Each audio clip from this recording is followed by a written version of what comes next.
The vision of the San Diego World Comedy Jam is to bring together American comedians with multinational, international comedians that live in these other countries, that see how they observe the world through their culture.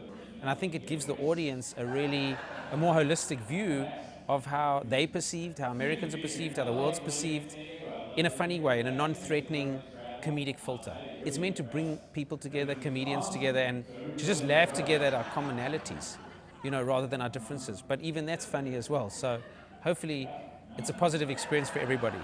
British soccer commentator, Spain is playing. Good evening, guys. It's going to be a really exciting game. Oh, they've kicked off. Looks like PK's got the ball. Passes to Ramos. Mexican soccer commentator.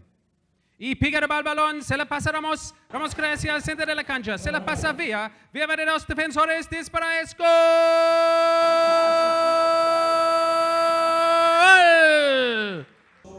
I mean, laughter really does bring everybody together, and everybody sort of checks their egos in at the door in comedy clubs, and then you come together and you're laughing together, whether you're making fun of somebody or an observation.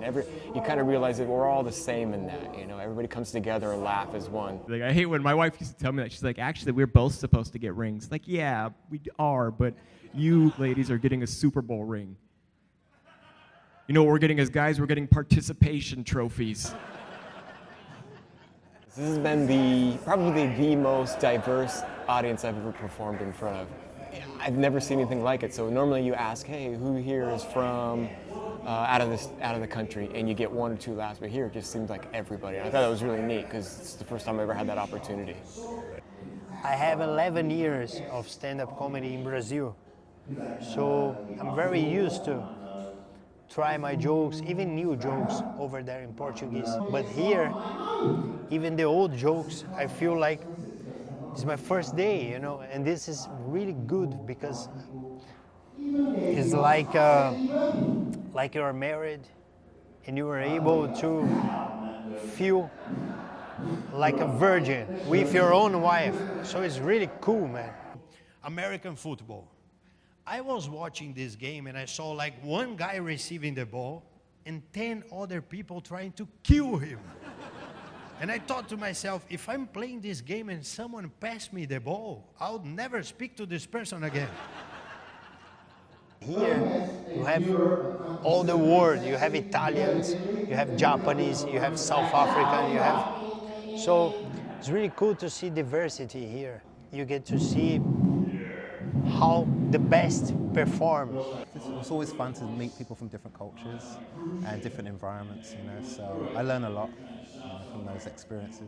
So it's always interesting to see different people's reactions to the type of topics and the stuff that you touch on. Little did they know, Black Magic was going to show up. So next day, I knock on the door and he peeks through the curtains. He goes, "Hey, told you guys not to sell drugs around here."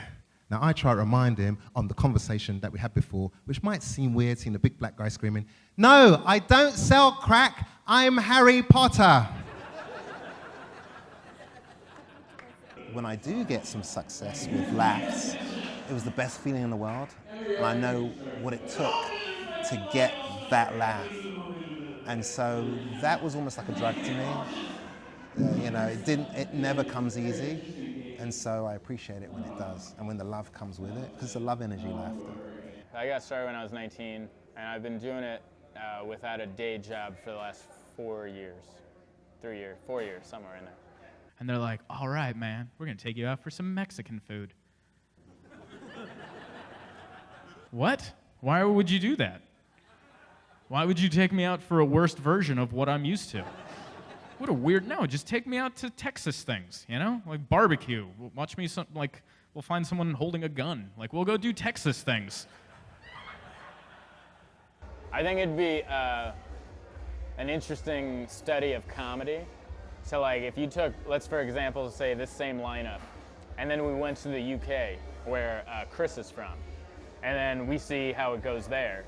And then maybe we go to Brazil, and then where Fabio, I believe is his name, like that would be, that's his home turf, and he'd be, he'd totally have home field advantage. So that would, for me as a comic, that would be the interesting study if they recreated this in other places.